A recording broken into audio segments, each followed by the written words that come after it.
Howdy, everyone, and welcome to Wild Weiss, the community podcast for Calgary Weiss Schwarz. I'm today's host, Tim Jancy. Today, we continue on the Burn 1 wagon, and given their recent success at large tournaments, why shouldn't I? This particular player helped claim second place at Houston Springfest, took top 8 in the North American Bushy Road Online 22 event, and that's just the most recent 2 tournament results. On top of that, he produces a variety of Weiss-related writing and videos on his personal blog and video channels, Pittsburgh Weiss Schwarz, and Burn 1. I could say a lot more, but I got to stop it here. Welcome, Carmen, aka Beanwolf, to Wild Weiss. How are y'all doing? Doing well. Happy to be here. Yeah, and so what more tournaments do we have to worry about you in the future? Oh God. Okay, so our local group, travel group in Pittsburgh that goes to most stuff, we're gonna head out to Chicago, which is next weekend, and then we're definitely going to Toronto. If they add like a New Jersey, New York one, we'll probably go to that too. But I think it's a little late for them to add additional stuff. Well, I mean, I'm surprised how tight in they added so much stuff. I frankly didn't even think they were going to add Vancouver and Toronto. Been pretty loose on the announcement schedule, not giving us much time to prepare to travel to these, but we're doing the best we can to at least get out to as many as our whole local group wants to go to. We usually have a pretty decent group. I think we're bringing like 4, 5, 6 people to Chicago, same to Toronto, so that's pretty good. Yeah, because I know a few of us from Calgary are heading to Toronto, but I think most people from Calgary are going to do Vancouver. Yeah, makes sense. But yeah, if I get curb stomped round 1 in Toronto, I'll know who to blame. All right. So, how did you initially get into Weiss Schwarz? What hooked you in? So we have our local convention, Techo, and my Super Smash Brothers Melee doubles partner and longtime friend Timko. He saw a Disgaea Meister set like on the shelf of one of the stalls as we're walking around the vendor floor, and he's like, "Carmen, we have to play this." And I remember being very wishy-washy about it. I was like, "Oh, I don't want to start like a card game. It's like a lot of money, a lot of time." But I grabbed the Love Live Meister set, and we played a couple of TD games, and we were like, "Wow, these TD cards are not very interesting." So we went out, built some reeler decks, built like a Prinny deck. Yeah, a reeler. The bar for reeler was very low here. He built like a Prinny deck where he would like sack all the Prinnies to remove my board. Trust me, learning into that was like a very interesting experience. I was like, "Oh, removal in this game is free." Like, yeah, no, not a real thing. And then I built like Kotri Waifu, Love Live. Okay. We played that a bit, and then I saw a invitation to a shop challenge at a local event in 2018. This was a BCS 2018 season. Went to that, and the rest is history. Sometimes you just get hooked. Yeah, that's just such an interesting mix of sets, Disgaea and Love Live Sunshine. Why did you go to this con? Was that also 2018 or? Yeah, that was the same year. So that was Okay. Techo the same year into that BCS shop challenge 2018. Okay. So then how did you kind of convert from a very recent start, like some of the people I've had on this podcast when they are doing their competitive streak, it was like after a few years of play. How did you just kind of get from not really wanting to play card games into, yeah, I'm going to be a top player in North America in the period of just under 4 years? So I have a very like high competitive drive. Like I said, I played Melee for years, Super Smash Bros. Melee. I think it's like 7 or 8 years now. Ran a bunch of tournaments for that, was very involved for my local scene. So I had like the drive. I also played Hearthstone, collegiate Hearthstone for Testa College down at University of Pittsburgh. So I had like some experience to card games, but it was all digital. But I think like a lot of the stuff that turns people off for Weiss, if they're like familiar with other TCGs, like very high variance in your face stuff. Like I was already very used to that from Hearthstone, so I was like, "Oh, this is normal." Like just gotta grind harder, and just hit it really hard. I think that's like the thing that threw me into it is like I had a lot of competitive experience, so I was very used to like the feedback loop of like, okay, you go to locals, you get the crap kicked out of you, you go back, you do it again, you go home, you improve, stuff like that. Yeah. Right, and especially, like, I've never played Hearthstone. I've seen some people play it and just kinda watch cards with, like, effects that are just random in ways that Weiss isn't. Some of the like the magic missiles or arcane missiles, I can't exactly remember the card game where it's like ping 3 random things like one time, including your opponent's face. So like it could just be like completely worthless. Hit your opponent's face like 3 times. Never interact with the board at all, and you're like, dang, I really only needed 1 ping there. Like stuff like that can be like extrapolated to be kind of similar to how the damage works in Weiss. In Weiss, it's still a lot more in your face than even Hearthstone, but I was kind of used to it. That plus the competitive experience really helped like throw me forward, I think. Right. And then you mentioned, okay, I'm laughing at. I don't want to spend a lot of time on a card game, but you were a melee grinder. Yeah. I just got to point that one out. Yeah, it's just funny because you come into these kinds of games where it's like, okay, like the floor is like already pretty high, like something like Melee where it's like I got to sit in my room and practice tech skill for hours and hours and hours every day just to like have a chance to play. And then you come to a card game where it's like, oh, I can just kind of like think about this as I go about my day, and like that's pretty valuable. It was a nice change of pace. Yeah, for sure. And it's like, I guess the other thing with melee is like you have to grind out the physical skills while like you seem to be a guy who likes to think and write as well. So being able to do that and have that be part of your Weiss practice must be invaluable. Oh yeah. The I did content creation for Melee as well. So having content creation be a valuable part of like the competitive experience is also like a really awesome thing, because in Melee it's just a complete and total waste of time trying to get better. If you're trying to stream, if you're trying to like make content, if you're trying to like run tournaments, it is just completely detrimental to your skill as a player. You are just completely wasting your time if your goal is to get better. So it's really nice that you get to do both. Something like a card game, something that's a bit more mental. Right. That's true. But let's talk some recent tournaments. With very good showings in your 2 most recent tournaments, how good does it feel to have bucked the so-called English curse? Oh, okay. Yeah. So the English curse.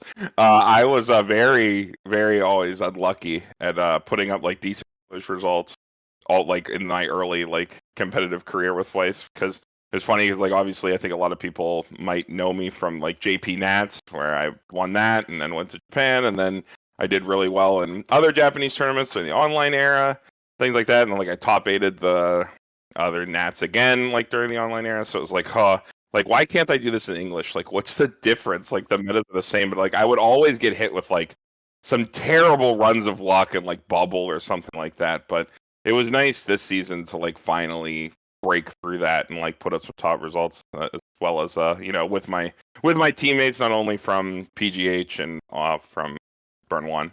So that was awesome with BSF, and then at Bro I did it on my own, so that was nice too, just to kind of push through there. Um, but it's Weiss. Like bad beats are always going to happen. You just gotta keep rolling the dice again. Is what it is.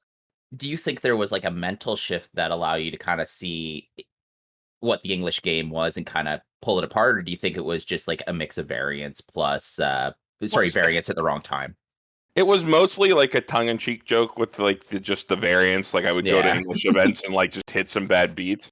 But like the English meta is like very different. JP's like very open, and I think that when you're just a generally like decent player who like is familiar with like the mechanics of Weiss, you can go pretty far because you don't really know everything you're sitting down across from. You don't know the ins and outs of it.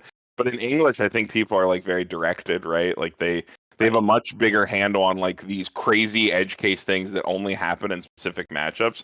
So it's just like an experience thing. I think in JP you can kind of drop in, and if you have a good mechanical knowledge of what's going on, especially in the West where JP is a little bit more like really do just like ride or die stuff that's like maybe old, maybe not top meta, because they can play anything they want Yeah. for the most part. So like there, when you just have a good mechanical base and you're like generally decent at the like the game itself, and you're not really into the metagame, you can go a lot farther because people are just playing a lot of random stuff. But English being like so directed and like pretty cutthroat, once you get past like round 4 or 5 of like a regional, there's a lot more of that there. And I think that just comes from like experience. Like I'm definitely a lot more experienced now that I'm playing for longer. I think it just like honestly was like a combination of the bad beats thing, the tug of cheek, like, bad luck at English events, but also matchup knowledge due to experience being in the game longer. Like, there are just things that can't really learn outside experience. Right. You got to take your beats. All right. So you've posted a ton of deck techs on both your Twitter, Burn One blog, and PGH. I'm actually currently running one of your Dragon Maid builds. What drives you to building specific sets?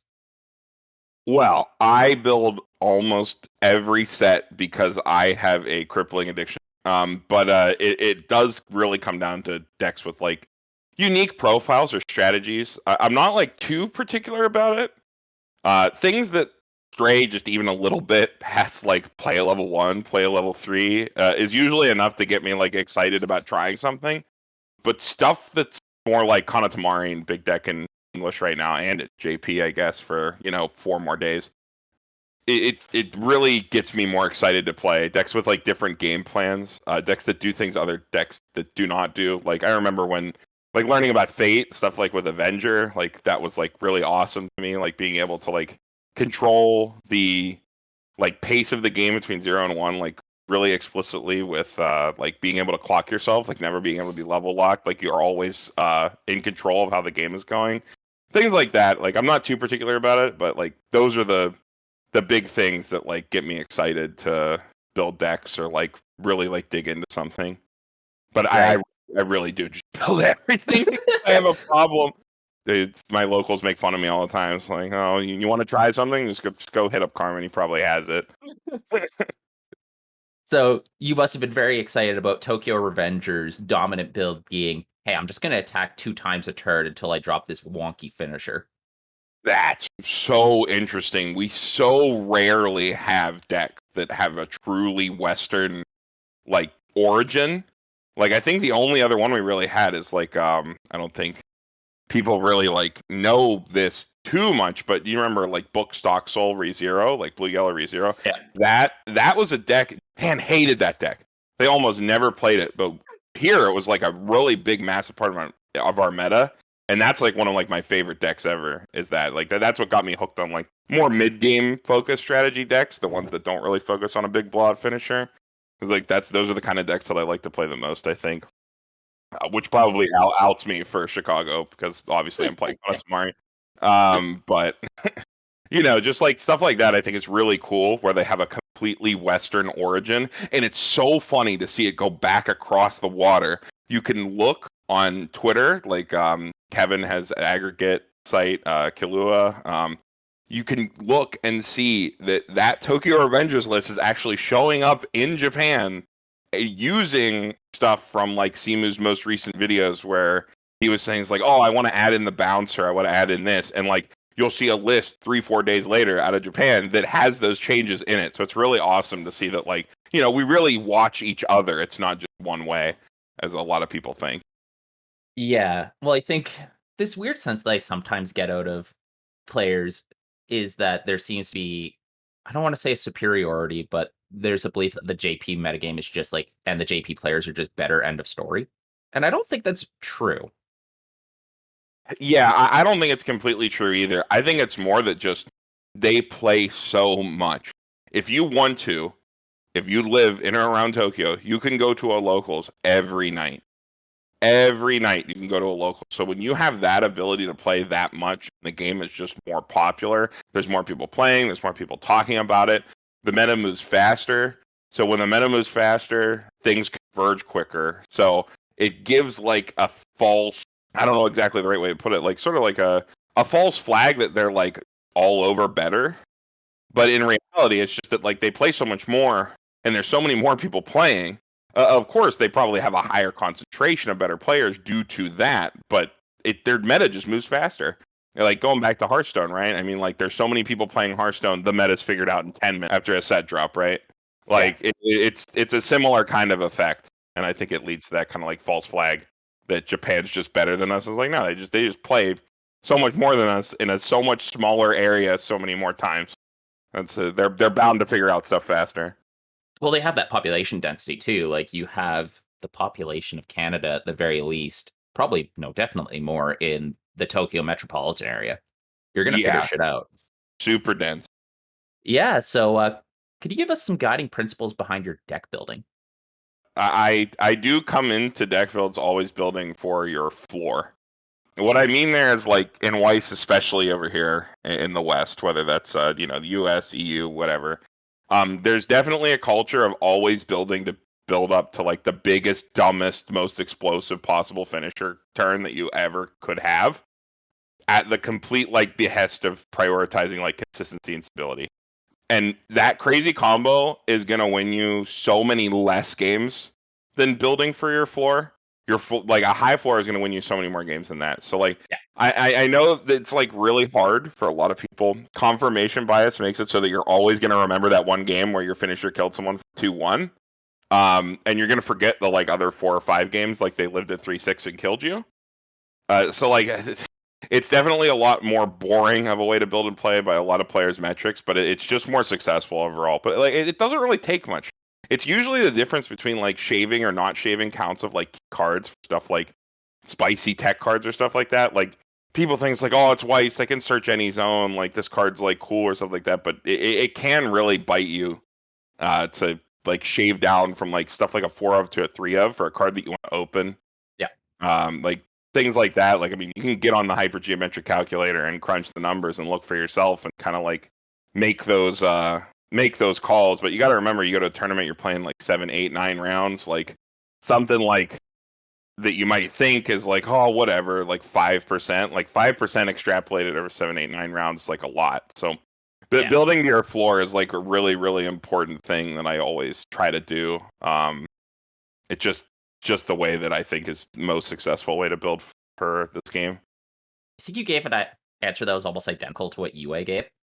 And I wouldn't be surprised if you gave a very similar answer to this next question. What kind of cards do you like? What sort of cards, in your opinion, are the deck's MVP? So like cards that are really modular are the cards that feel the best in this game to play.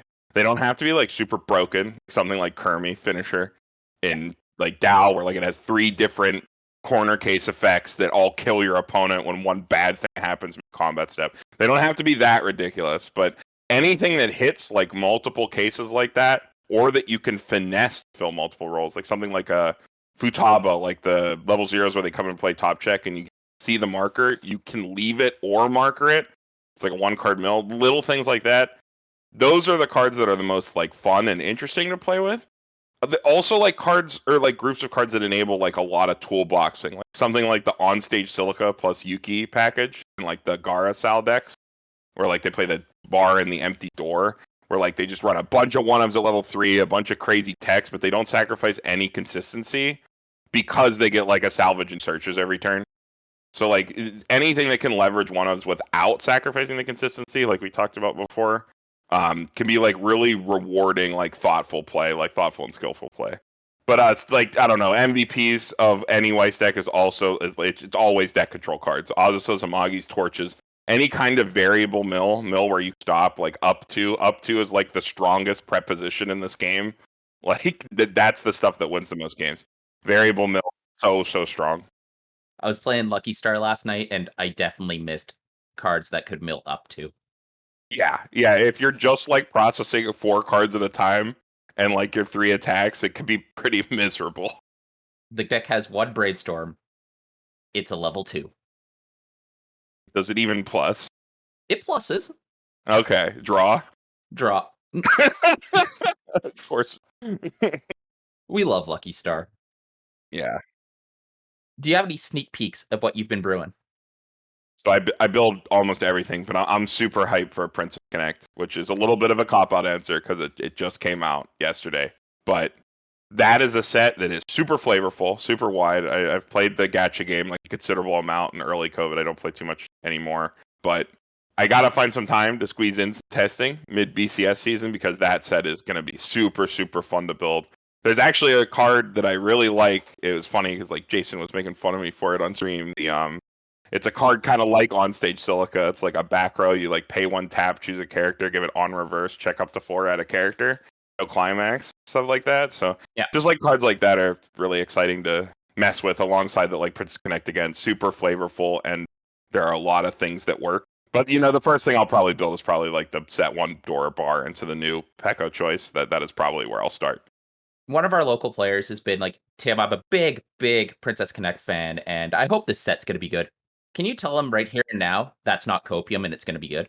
I also think that's going to be fine. I think there's a lot of doomering in the discords. I remember reading the past couple days about Princess Connect like not being good, but I think it's like kind of the effect where it's being revealed alongside Quint's movie cards, which are like a complete new like marker of power creep in the Japanese game. But like that's not to say that the set is like bad at all. It's still really good, and I think people are forgetting like that they have like insane profiles in the first set. Like the Saren Ricky alone is like completely disgusting card. It's like a free Ricky that sets your colors, processes 3 cards. Like that card's absolutely insane. So you don't have anything to worry about with Princess Connect. That is a strong, very fun set to play. Some of the Rickies well, okay, we're going to talk about jargon later. A lot of the cards that have the cost of clocking yourself to plus are getting insane. Like the one in Data Live 2 and 3 is just nuts because you Oh, the you free literally one. can't miss it. Yeah. Yeah, the free one's nutty. My mate plays like almost exclusively Data Live, and been like grinding like with the 8-win deck and stuff. And he's just like playing 8 Rickies with like 4 of that thing, and he even uses that thing in the mid game because that deck like bleeds a ton of hand to like put those early plays on the board. Oh So yeah. like a card like that is like insane. Where it's like, oh, it's just a free card. Like you don't have to do anything like that. Because I always thought the Lukoa and Dragon Maid was good because that was just a free card a lot of the time, and then like that Kurumi is like better by like a factor of 5. It's like pretty insane. My problem with the Lukoa is it might just be I'm on the wrong side variance. I have like a less than 50% hit rate with her. Yeah, it can be a little rough because it's like 1 or lower. The playing like the event and some other stuff helps, but I think Dragon Maid needs a free card probably more than Tal does. Dragon Maid needs a lot of. It's probably worth coin flipping for it. Yeah. Oh, for sure. I bought a case of that, man. Oh, Dragon Maid's so unfortunate. My personal tinfoil hat theory on Dragon Maid is that set was designed a long time ago and got held up in like development or licensing hell for like a unreasonable amount of time, and that's why it seems like a little bit out of date. But it's unfortunate that the art is so nice. Like it's definitely not a set I regret picking up. I picked up a play set because Right. it's very very unique that you have like manga art cards. Well, it's tough because like you get the double-edged sword of I like the Dragon Maid anime, but I cannot import that manga. That'll put me in Yeah, prison in Canada. yeah. It's not the Dragon Maid manga is not exactly above board. No. If you could power up one set such that it becomes a meta pick, maybe Dragon Maid, which set would it be? It could be really boring and say make Summer Pockets good again. That's like one of my favorite sets ever. Probably my favorite set. But that set already had its time in the limelight, so it's probably going to get more support in the future because they have like an anime announced and he gets anniversary sets printed all the time. So I'm actually going to go with Railgun. I'm going to go with Railgun Index. That set is so cool. You look back, it has super neat stuff. But it is so goddamn painful to play, even at locals, unless you sack like endlessly hard. Like I don't know how June does it. Like maybe I'm just not as good. No, I'm definitely not as good as him. But like that deck, if everything doesn't go right, like you just explode because you can't do anything. You don't like heal in the mid game. Like your one healer is your Misakuro. You're really tight on slots or all the things you want to do. But like that it's just so cool. It has so many cool effects. I still whip it out sometimes, but it would be nice to get like an Index 3 set and like a re-edit, like reprint to print the cards that matter from the old stuff. That'd be awesome. It's also like Right. one of my favorite like guilty pleasure anime. They could also just go like print Strike the Blood. That would also be funny. Blood. I I'm actually not gonna lie, a little sad that Rebirth for You that got Licorice Recoil. Oh God, yeah, don't remind me. That's Bushiroad has been doing this thing where they take all these like big properties that would be heavy hitters if they came to Weiss, stuff like Genshin Impact, Azure Lane, Blue Archive, Higurashi Go, Licorice Recoil, and they are putting Rebirth on life support by keeping them out of Weiss and putting them in that game. And it is so frustrating to see. I am like a Higurashi like super stan. If that came to Weiss, I would be maxing it day one. Honestly, same for Licorice Recoil. That show like hits every single note with me. It is everything I like, and I would max that one too. But it just went right to Rebirth, so now I just get a signed partner card and a center marker. And that's cool, I guess, but it's kind of frustrating to see.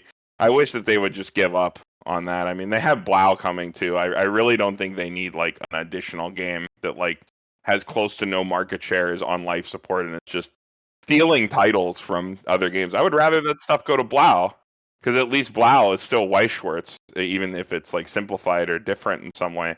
It's just really, it's really frustrating to go to Rebirth, because I tried Rebirth. I'm like pretty sure we all did. It's billed as the like Bushiroad side game that you play between games at like Bushiroad tournaments, because it's very fast. But like that game is miserable to play, like absolutely miserable, like not fun. Like you want to talk about like variants, like that game is like literally just a complete total waste of time, in my opinion. Wow.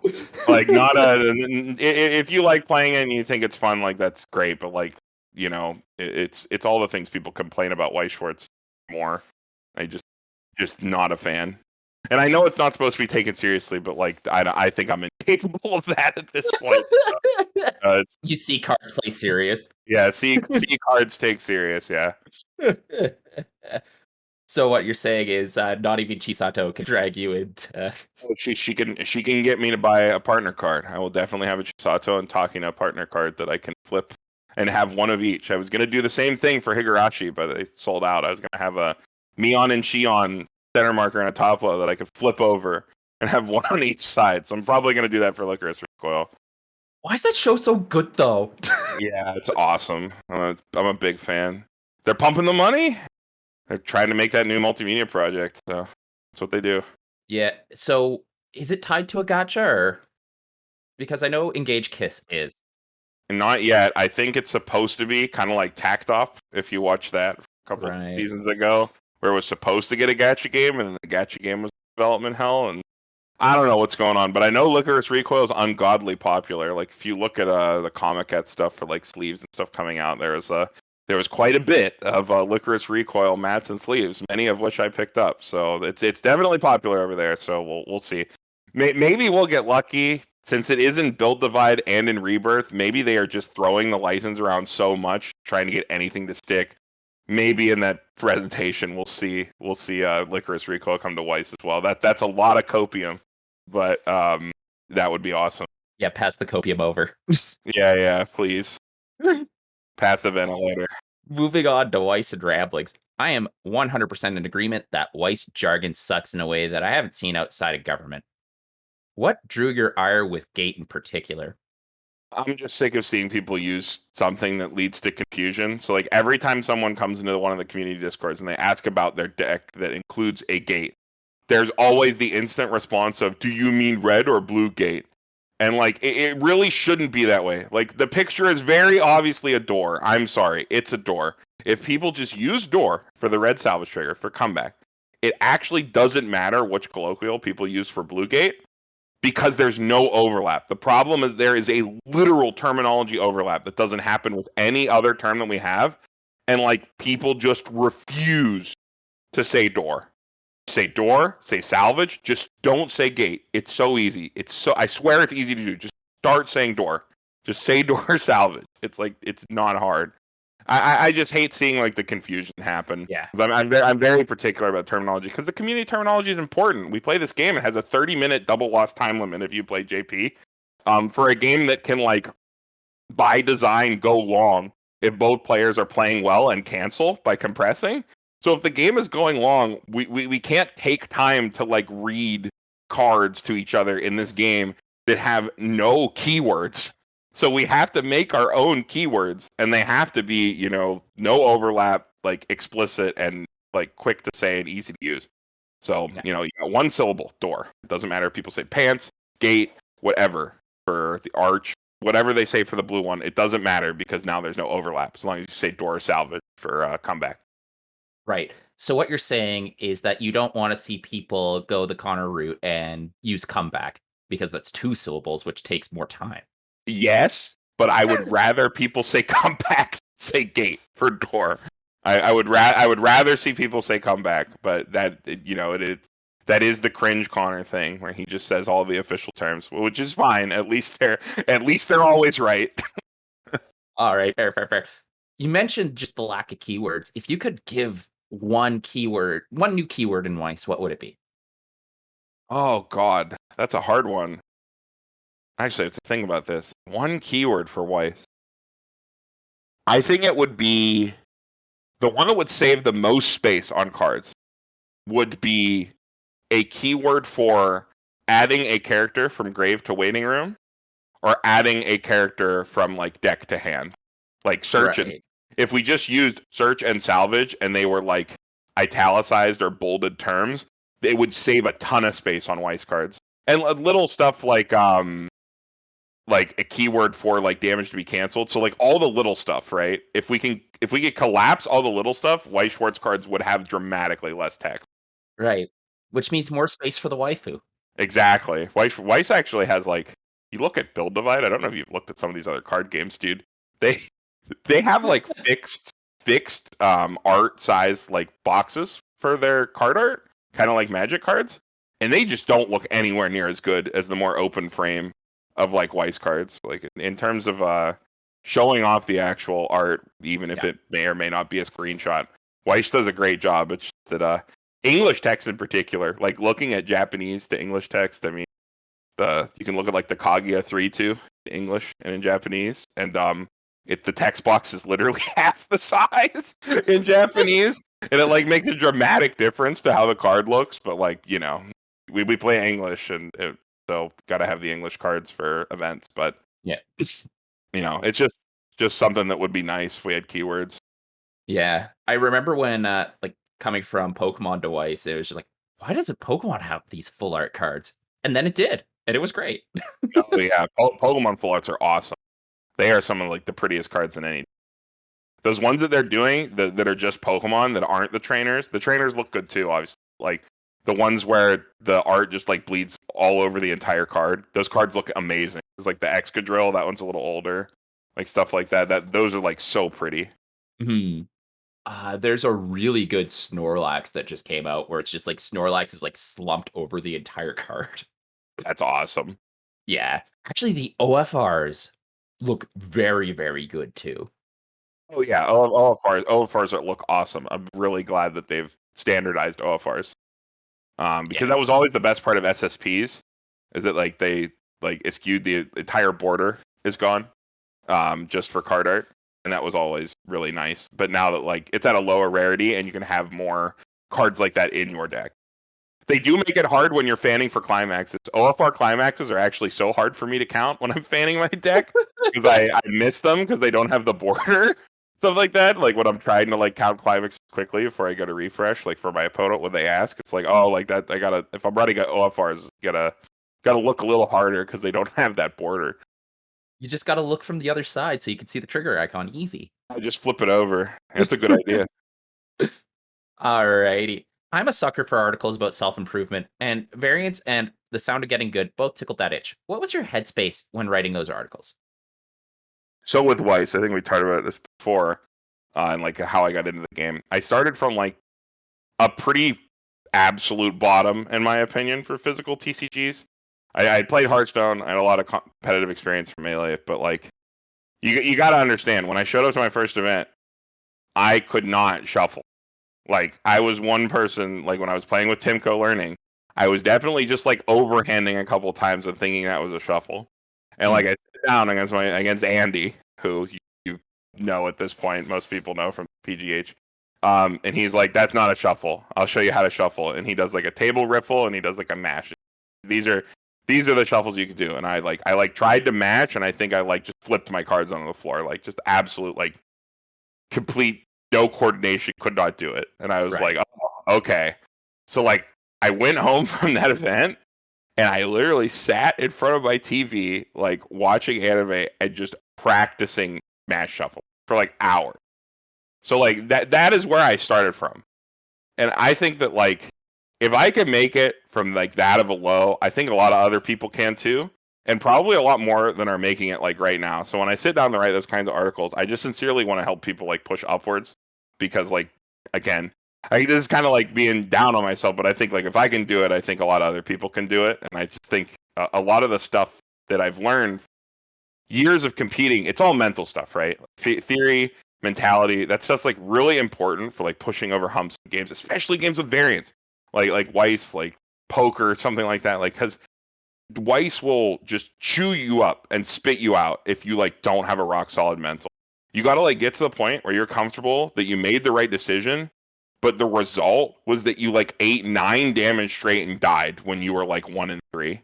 Yeah. And like that's like really really hard, and a lot of it is like not stuff people want to hear. It's like getting over scrub mentality, like giving up other hobbies to like focus more on Weiss. And that in that vein, I think that Getting Good, the Sound of Getting Good article was probably a little bit harsh.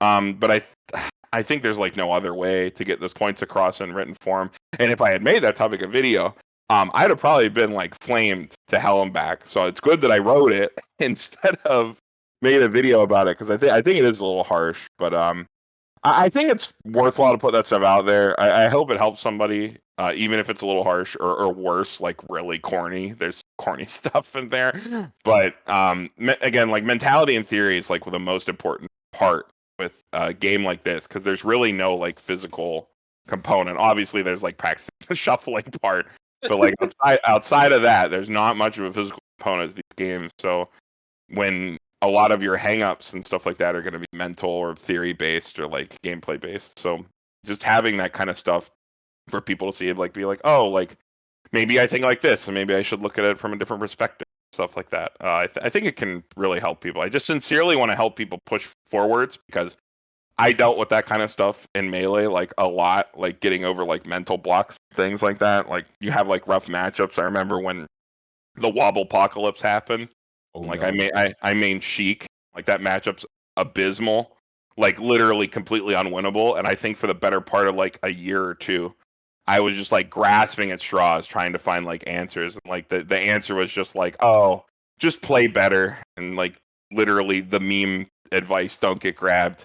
Like stuff like that. But it's like you got to stop like getting like pissed off that you got grabbed and killed immediately. You just gotta like GG go next. Like stuff like that. Like it was mostly like a mental hurdle, not a pick a new character, stuff like that. I remember I played like Captain Falcon for like 6 months, went absolutely nowhere because I was just like on copium. I needed to do something else instead of just just getting over it and pushing forward. And if I can give people advice to like push past that kind of stuff, where it's like I see people be like, oh, like I just hate playing into standby, I hate this, or I hate playing into this kind of deck, or I hate playing into that. It's about pushing past that stuff and just having a strong mental game, because without it, I think like you could definitely get stuck on plateaus forever in this game. Right. You'll miss the forest for the trees and you'll just never improve. So if I can help people push past that stuff, it's worth putting it down on the page, even if it might be harsh or corny. Right. It was interesting that you mentioned that you thought you'd get flamed to hell if you made that in a video instead of an article. How much of it is like, sorry, the medium of video, or would have been the way you would have presented it in a video that would you think would have drawn ire? It would have been the way I presented it. I don't think I'm particularly good at being crafty about how I present things. I am of the opinion that if I wrote something like my prose, you probably know that I wrote it without it having my name attached to me. If you know my writing, I think it's even worse with the way I talk. I kind of wear my heart on my sleeve with a lot of the things I say. And because I really believe in that stuff, and it still is subjective. Like not everything in that article is going to work for everybody. I can only pull from my own experience what I think will help people. The way I present it, if I present it harshly, like I know that I would, it would probably come across as a lot more mean, where it's more of just like, okay, this is like a harsh truth. We need to like accept that, like, you thinking that this thing is lame doesn't mean anything, right? Like, because the game has no idea of lame. The game only knows win and lose.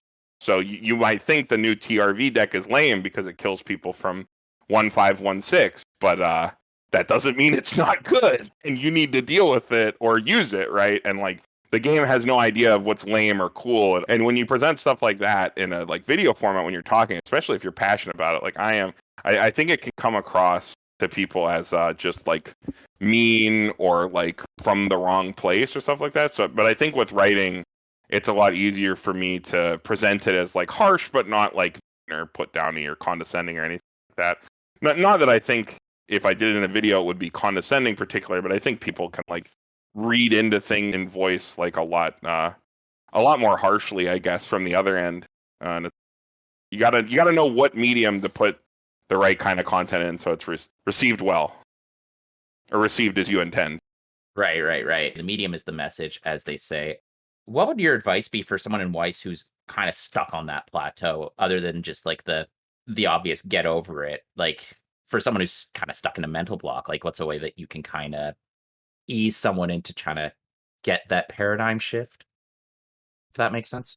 It sounds so corny, but it's about the journey. It's not about the win. It's about playing. So like games like Weiss, games with variance, so much easier to improve in if you're not focused on your individual results. Like you go to locals, I see people get so down on themselves because they say like, I went 1-3, I went 0x, I went 2-2, I went this, and it's like, stop looking at your results, and you need to more so play to learn and play to get better for you. The results will come. You're not playing like for results. You're not playing like to be respected. You're not playing for that. You need to, if you want to improve at anything, you got to do it for you. And like that's really corny. And like playing to learn is corny. And I'm not saying don't not play to win. You play to win, but you're not playing for the win, if that makes sense. Like focusing on nothing but results is going to burn you out so fast. It's impossible. And I know that's super hard. We all misstep. Yeah. Like me too, where it's like you have a bad result and you're like, oh man, like I suck. I'm really down or stuff like that. But we all misstep because we're putting so much of ourselves into what we're doing. But like this is like the number one thing I preach to people when they're stuck or frustrated. Like mental is key. It's about playing to learn, playing to get better for you, and the results are going to come. It's about the journey. It's not about the destination. I've wrote about that in articles before, but I think that is like the number one thing for people. It's like stop getting down on yourself for individual results. Think more about what happened. Keep a level head. I wrote about that in the variance article. Knowing one thing that can really help you with this is identifying what variance actually is, and it's not like you sit down to play friendlies and you lose like four out of 5 games, and like there was something there out of 4 out of 5 games that probably weren't variance. There was probably something there you could improve on, or like maybe if you can identify variance, maybe you just really did get that unlucky that day. That stuff happens. Being able to identify it can also really help you with that mental as well. But again, it's about the journey. Yeah. Makes sense. Given that you're a multimedia sort of guy, what is your media philosophy and how do you unify it all? A lot of it is kind of knee jerk. But the best thing I could say is it's I don't make many decisions about content on my own.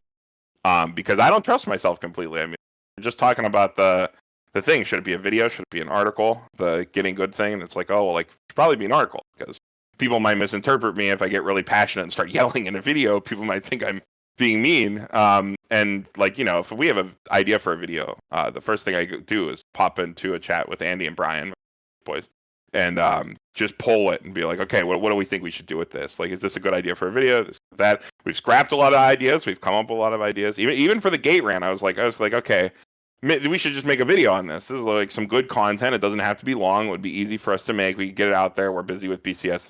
And then we talked it over a little bit, and I started realizing, like, oh, like even just talking it out, even just writing it out in a thread with other people, I came to the idea by myself that it should probably be a blog post. Because it would probably come across better that way, and I could probably make some visual jokes with like writing "this is a door, this is not a gate" like on a card or something like that, and making the meme like the Chad Virgin meme of the gate versus the door, stuff like that. It's like, okay, this will come across as like more fun and funny while also having like a good message than in like a video where it'll be me being angry.